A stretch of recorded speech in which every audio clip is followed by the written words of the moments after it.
너희에게 전하노라. 자, 온 세상에 미칠 온 세상 사람들이 들으면 다 기뻐할 만한 소식이 뭘까요? 예, 11절을 보시죠. 오늘 다윗의 동네에 너희를 위하여 구주가 나셨으니 곧 그리스도 주시니라. 그들이 그렇게 기다리던 구원자 메시아가 베들레헴에 탄생했다는 겁니다. 하나님은 우리를 원래 만드실 때 목적이 있으셨어. 우리가 예를 들어서 뭐 김치찌개를 끓여도 목적이 있잖아요. 뭐 하려고요? 맛있게 먹으려고. 부침개를 부쳐도 맛있게 먹으려고. 목적이 있기 때문에 한다는 거예요. 그럼 하나님이 우리를 만드실 때도 목적이 있었을 거예요. 어떤 목적이 있을까요?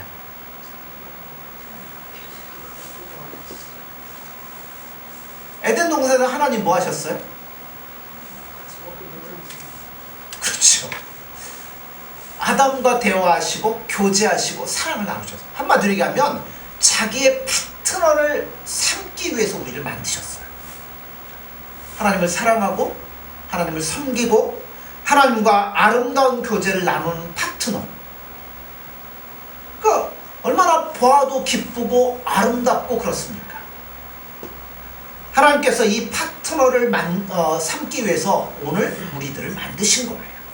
그러나 우리가 아는 바처럼 인간은 하나님의 그러한 의도를 다 차버리고 제 갈 길로 가버렸습니다. 하나님 사랑합니까? 안 그러죠. 예수님 섬기기를 원합니까? 아니에요. 예수님과 교제하는 것은 어떻습니까? 다 복받고 잘 되기는 원하지만 예수님과 교제하는 데까지 나아가는 사람들은 그렇게 많지 않습니다. 그래서 모두가 제 갈 길로 가버렸어요. 그 결과 인간은 일평생 근심하며 수고하면서 살아도 나중에는 뭐밖에 없어요? 슬픔밖에 없다라고 성경은 말씀합니다. 그리고 예수님 없이 예수님의 의도를 벗어나 제 마음대로 산 죗값을 짊어지고 나중에는 영원히 저주를 받아야 되는 존재가 되어버리고 말았습니다. 그러니 원래 의도하신 하나님의 목적과는 전혀 달라졌죠. 하나님 이거를 가만 보고 계실까요? 그럼에도 불구하고 하나님은 예수님 우리를 너무나 사랑하셨어요. 그래서 원래 의도대로 우리를 만드신 의도대로 우리를 회복시키기로 작정을 하셨습니다. 어떻게 하면 내가 만든 저 인간들이 나를 사랑할 수 있게 만들까? 어떻게 하면 나만을 바라보며 나와 즐겁게 사랑의 교제를 나누며 그것이 인생의 가장 기쁨으로 만들 수 있을까? 어떻게 하면 그런 거룩한 백성을 만들 수 있을까? 그렇게 만드시기로 작정을 하셨어요. 그러다 보니 하늘에만 계셔서는 안 돼요. 이 땅에 친히 오셔야만 된다는 겁니다. 그리고 누가 결단을 하신 거예요? 예수님이 결단하신 거예요. 그래, 내가 가겠습니다.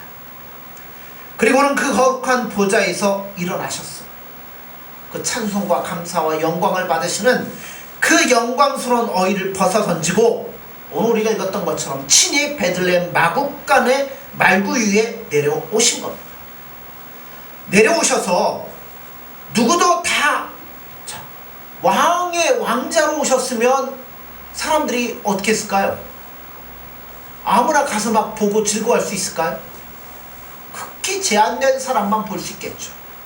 그렇기 때문에 예수님은 누구나 가까이 영접할 수 있는, 접할 수 있는 종의 모습을 갖고 오시기로 작정을 하셨습니다.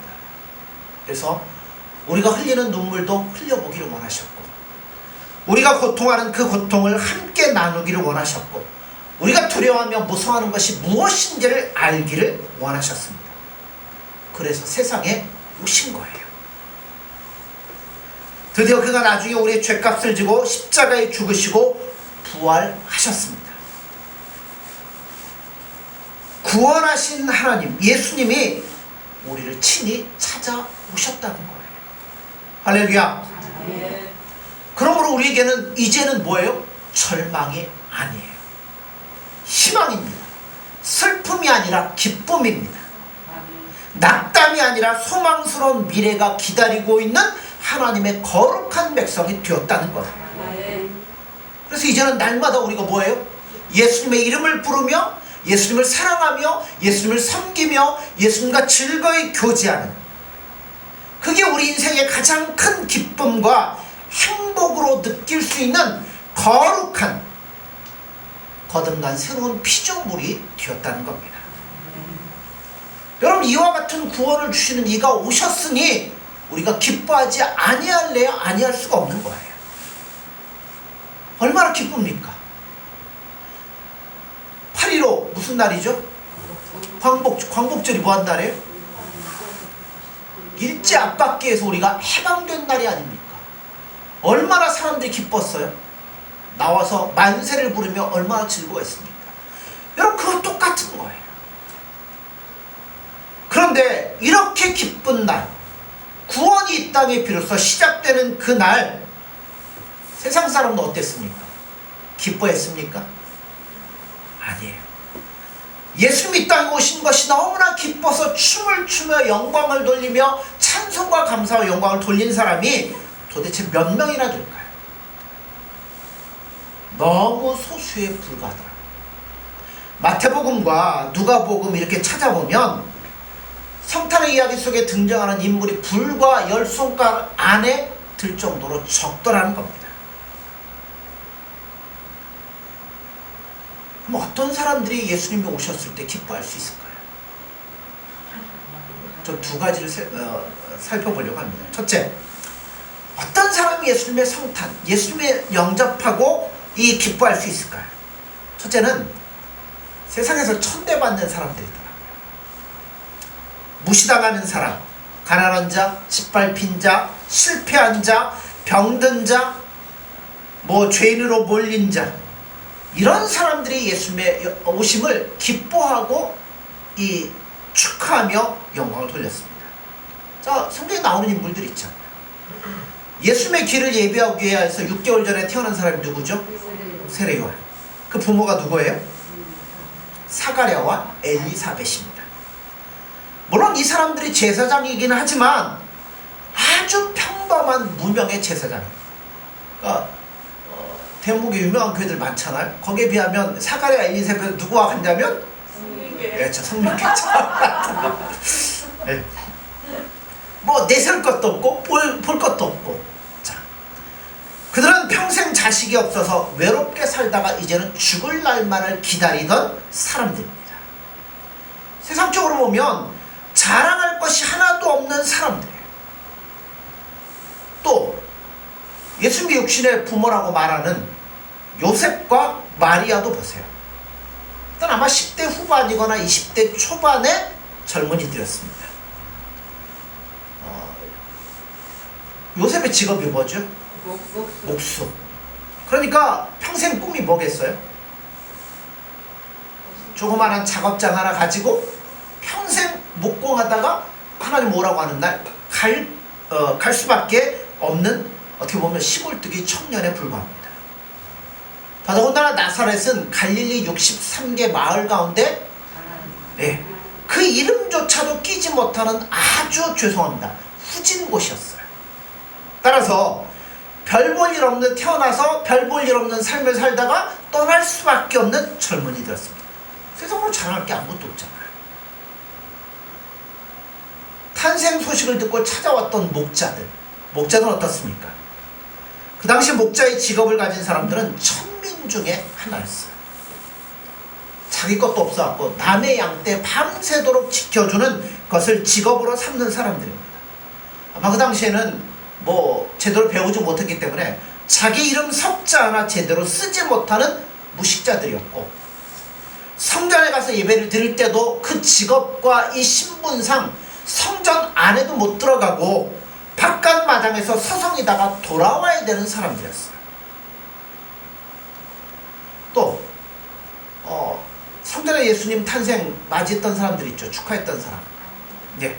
시몬이라는 선지자와 안나라고 하는 여선지자가 있습니다. 그들 다 어떤 사람이에요? 초라한 사람입니다. 평생 외롭게 살았어요. 안나 같은 사람은 결혼하고 7년 만에 과부된 후에 84년을 홀로 성전에서 살았어요. 날마다 성전에 심부름이나 해주고 기도하고 밥 주면 먹고 없으면 금식하고 그렇게 삶을 살았던 분입니다. 자, 이런 사람들이 누구를 기뻐했어요? 예수님이 세상에 오실 때 환영하고 기뻐했다 그 말이에요. 모두가 어떤 사람이에요? 세상적으로 말하면 천대받는 사람이고 무시당하기 쉬운 사람이고 세상에 무슨 소망이나 자랑할 만한 게 아무것도 없는 사람들이었어요. 일제해방기 때 우리 백성들의 소원이 있다면 뭐였겠어요? 잘 먹고 잘 사는 거요? 아니겠죠. 빨리 여기서 벗어나 우리나라가 독립해서 이 그늘을 벗어나는 그거를 마음에 담고 있었을 거 아니에요. 그날이 언제 오나 늘 바라며 소망하면서 묵묵히 인생을 살았던 거죠. 마찬가지예요. 후에 예수님이 복음을 전할 때도 어떤 사람들이 따라다녔어요? 그렇죠. 병든 자들, 뭐 가난한 사람들, 이런 사람들이 다녔어요. 시대를 초월해서 복음이 들어가는 모든 곳은 다 이랬다는 거예요. 우리나라도 그렇죠. 복음이 처음 들어올 때 처음 받아들인 사람들이 벼슬하던 사람입니까? 아니면 갑부들입니까? 유교학자들입니까? 간혹가다 한둘은 있었겠죠. 그러니까 대부분이 뭐예요? 대접받지 못했던 일반 이 기댈 곳 없는 사람들이 복음을 받아들이고 기뻐하며 예수님 앞에 나왔다는 겁니다. 물론 우리가 세상에 성공하는 것도 아름다운 겁니다. 될 수 있으면 여러분 잘 사시면 좋을 것 같아요. 어차피 살다가 가는데 내가 부정한 방법 아닌 이상에는 여러분 잘 사는 것도 좋죠. 부유하고 그런 모든 것들도 어떻게 보면 하나님의 축복의 하나라고 생각이 됩니다. 그리고 모든 사람의 선망이 되고 선망의 대상이 되고 인기를 누리고 또 사람들에게 유명해지는 것 그것 자체는 나쁜 게 아니에요. 그러나 한 가지는 알아뒀으면 좋겠어요. 뭐냐면 자 예수님 오셨을 때 기뻐하던 사람들 어떤 사람들이라고요? 예. 그죠? 아무것도 없으니까 누구밖에 없어요? 그렇죠. 사람이 되어서 세상에 오신 예수님을 참으로 기뻐하면서 내 마음에 모시는 것은 여러분 세상적인 것으로 가득 차면 불가능하더라는 거예요. 그러므로 우리가 그렇다고 뭐 다 가라라 그 얘기 아니에요. 성공할 수 있어요. 부자 될 수 있어요. 많은 거 누릴 수 있어요. 그러나 마음은 뭐 해야 돼요? 가난해져야 된다는 거예요. 마음을 비우셔야 된다는 거예요. 내가 가지고 있는 것 있더라도 그것 하나님 앞에 쓰면 아무것도 아니라는 것을 인정하십시오. 다 된 거예요. 때 되면 뭐예요? 사라지고 안개와 같이 사라지는 거라고 합니다. 그러므로 마음을 비우시고 낮아지셔야 돼요. 가난해지셔야 돼요.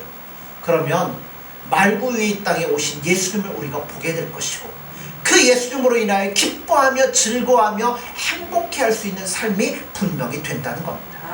여러분 우리는 그런 사람이 돼야 돼요. 그래야 성탄절을 기뻐하는 거지 그렇지 않으면 성탄절 100번 지내봐야 여러분 기뻐할 수가 없다는 거예요.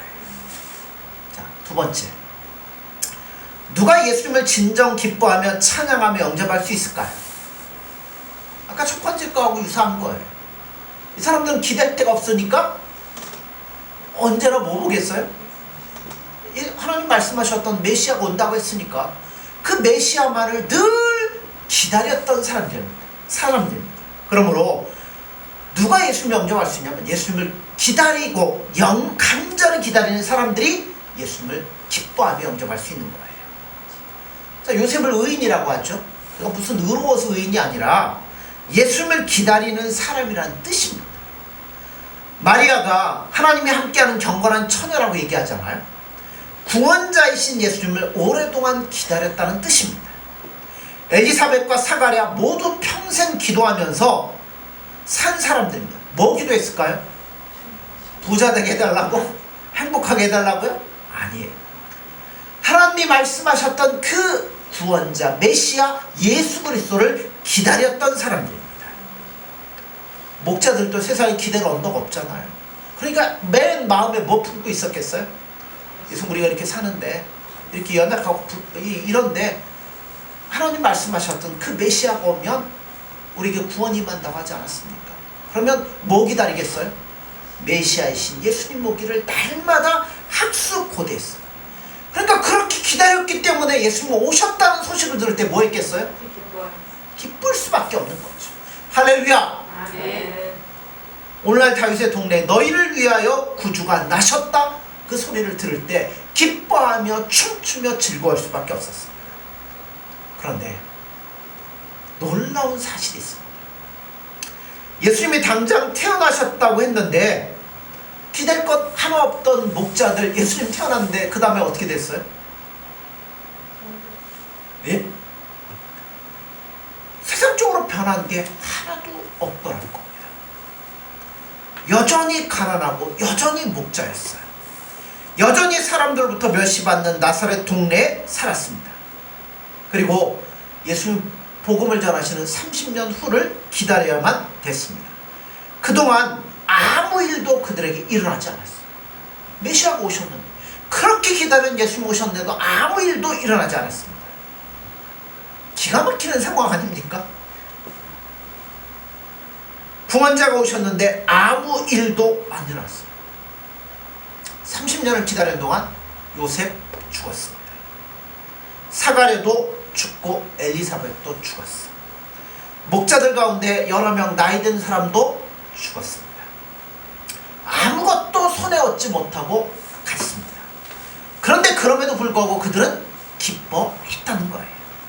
30년 뒤에 예수님이 드디어 회개하라 천국이 가까웠느니라. 복음을 전하기 시작할 때 수많은 사람들이 예수님을 따라갔습니다. 그런데 여러분, 그렇게 예수님을 따랐음에도 세상적으로 달라진 게 하나도 없더라고요.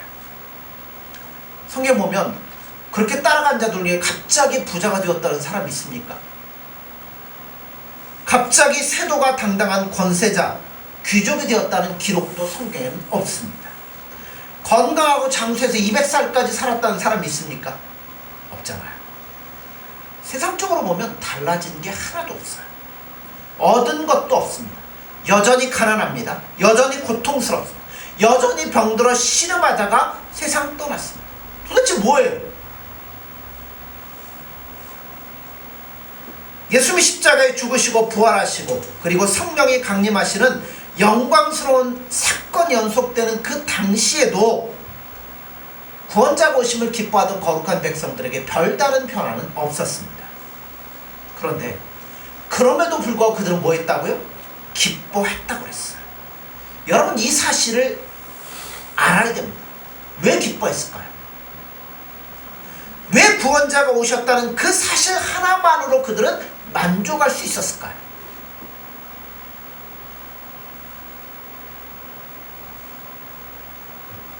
자, 그들은 구원자가 그들에게 베풀 그 은혜와 그 마지막 천국의 영광을 내다보며 기뻐할 수 있었어요. 그리고 그 아름다운 구원의 축복이 임하는 날을 날마다 기쁨으로 기다리다가 그렇게 하나님 앞에 갔습니다. 로마서 8장 24절 25절에 보면 보이는 소망이 소망이 아니니 보는 것을 누가 바라리요? 만일 우리가 보지 못하는 것을 바라면 참음으로 기다릴지니라. 그들은 뭐 하다 갔다고요? 소망을 가지고 기다리다 갔다는 거예요. 어떻게 보면 세상 사람들이 웃기다고 말할 수 있어요. 그런데 기다리고 예수님 바라보다가 그 부르고 갔어요. 자, 세상으로는 달라진 거 없을지 몰라요. 그러나 그들은 누굴 만났어요?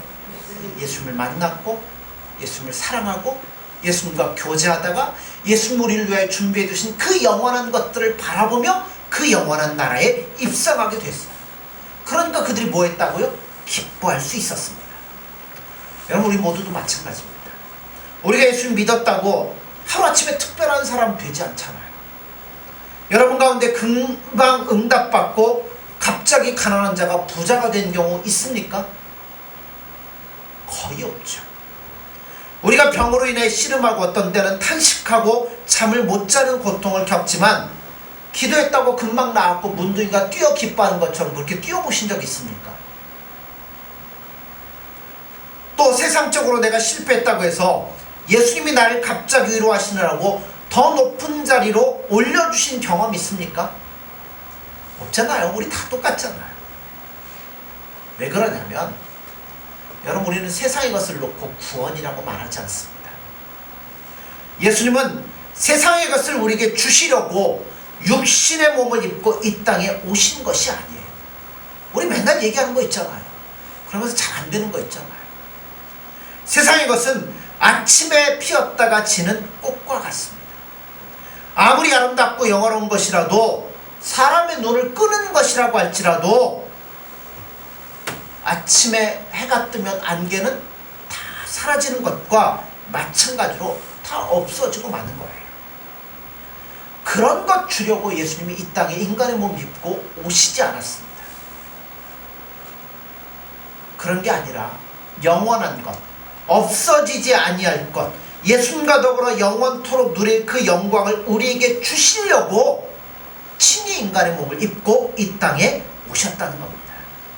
그러므로 그 구원자가 오신 것을 믿는 사람들은, 예수님을 믿는 사람들은 세상적으로 달라진 것이 없다고 할지라도 예수님 때문에 뭐 하는 거예요?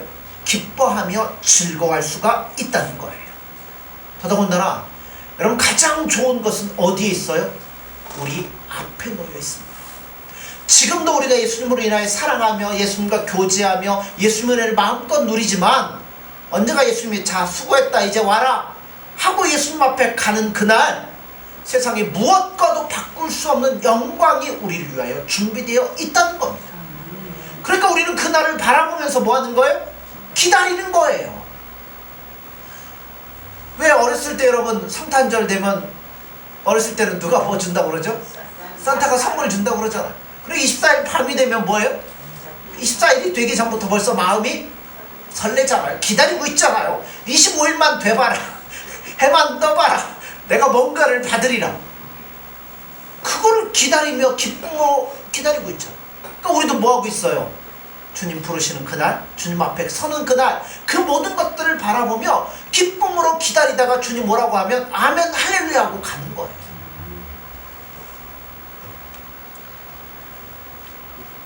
그래서 성경은 기다리고 기다리다가 주님 앞에 갔다고 말씀하잖아요. 그래도 기뻐할 수밖에 없습니다. 예수님이 우리에게 그 구원을 주셨고, 지금도 우리에게 힘들 때마다, 어려울 때마다 나에게 모든 것들을 통하여 말씀하시고 위로하시고 내 삶을 인도해 주시니까 그 인도하심을 따라가며 기뻐하는 거예요. 그래서 바울처럼 우리가 이렇게 감격할 수 있습니다. 디모데전서 1장 15절에 보면, mit보다 모든 사람이 받을 만한 이 말이요, 그리스도 예수께서 죄인을 구원하시려고 세상에 임하셨다 하였도다. 죄인 중에 내가 괴순이라. 이런 말을 하는 바울의 마음을 한번, 이 모습을 여러분의 마음에 그려보십시오. 흥분하고 감격하고 기뻐서 어쩔 줄 모르는 그의 모습을 여러분, 우리가 눈에 그릴 수 있잖아요. 한번 예수님이 우리 위해 오셨다 기뻐하는 그 모습. 그래서 그 예수님을 위해서 살다가 그는 나중에 목잘림을 받고 세상을 떠나 예수님 앞에 나아갔어요. 세상이 볼 때는 뭐한 자예요? 실패자죠. 불행한 사람이죠. 그런데 그는 뭐 했다고요? 기뻐하면서 세상을 떠났습니다. 예수님이 세상에 오심으로 구원의 문이 열렸고, 그 예수님 때문에 내가 구원함을 받았고, 지금 내가 예수님과 즐거이 교제하다가 나중에 예수님 앞에 하늘의 영광스러운 그 모든 것들이 나를 위해 준비되어 있음을 바라보며 믿었기 때문에 우리는 예수님의 탄생을 기뻐할 수밖에 없다는 겁니다. 그리고 우리 교우 여러분들, 낮아지십시오. 마음을 비우십시오. 말구의 앞에 무릎을 꿇을 수 있도록 낮아지고 마음을 비우십시오. 그러면 그 예수님이 우리의 기쁨이 되고 행복이 되고 만족이 될 수 있을 겁니다. 그리고 구원을 기다리십시오. 세상의 것 기다리지 마세요. 그거는 내가 열심히 노력해서 얻으면 되는 거죠. 예수님 우리에게 약속하신 구원을 기다리고 그 구원의 길을 날마다 인내하면서 여러분 걸어가십시오. 그러면 예수님이 나의 기쁨이 될 것이고 찬송이 될 것이고 영광이 될 것입니다. 그러므로 오늘 이 놀라운 은혜가 우리에게 임하여서 예수님의 탄생을 축하하며 기쁨으로 예수님 앞에 나아갈 수 있는 저와 교우 여러분들이 되어지기를 간절히 소원합니다. 아멘. 기도하겠습니다.